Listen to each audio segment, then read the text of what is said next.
It's at times like this when believers really need to remember that Jesus did not simply call us as believers to pray for our friends, allies, and compatriots politically or in business or whatever.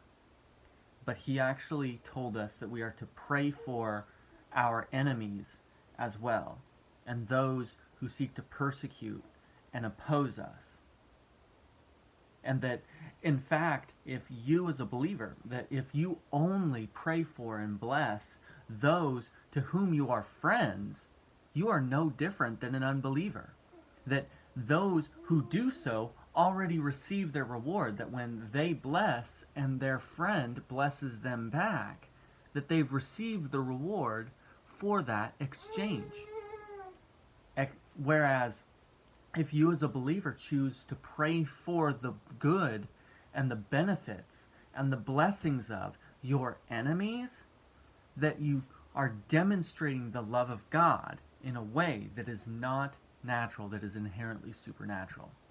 So here are 5 ways that you can pray for our political adversaries there in Russia as they are engaged in this military conflict. Number 1 is you can pray for the ground troops. Regardless of your opinions about politics, there are human lives at stake. And those human lives have wives and children, and they are going to grieve the loss of those soldiers. And you have to view them that way, that they are humans. They are not robots being programmed to carry out different orders or missions. That they are human beings, and that pray for them and their families in this situation, that they are caught in a rock and a hard place dilemma. That they will make wise choices, and that when they are commanded to do immoral things, that they will do the right thing and abstain. Number 2 thing that you can pray for is the intermediate command structures of Russia, whether that's in politics or if that's in the military itself, that they will have the wisdom to say no to immoral commands, actions, and orders. They won't even make it all the way down to that enlisted level.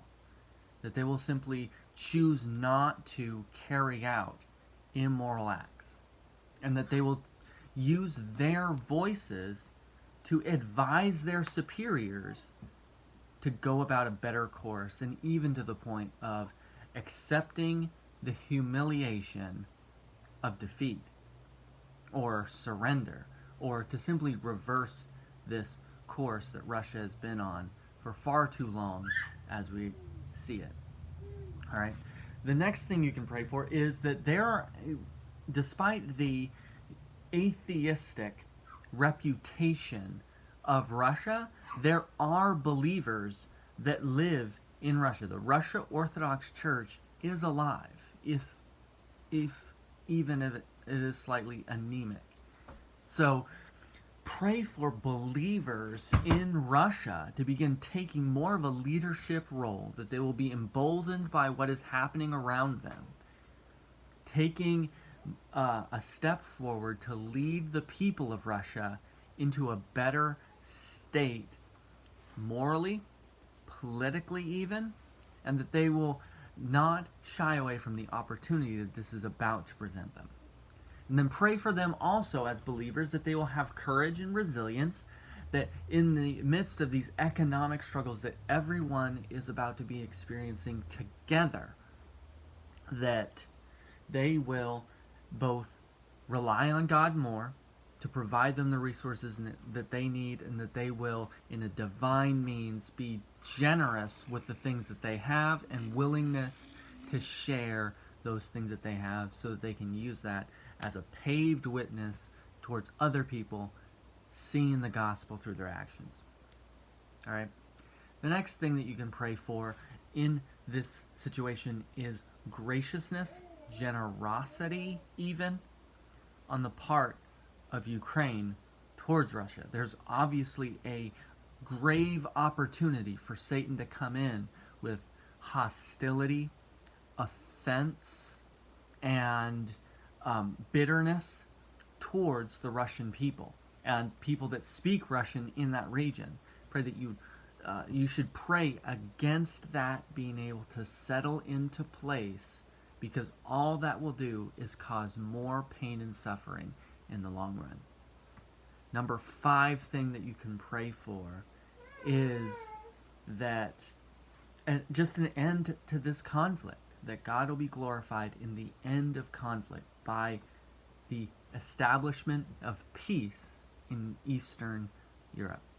5 things you can pray for, and that all of those things are for our enemies, or prayers for our enemies, because that is truly the test of real faith in God.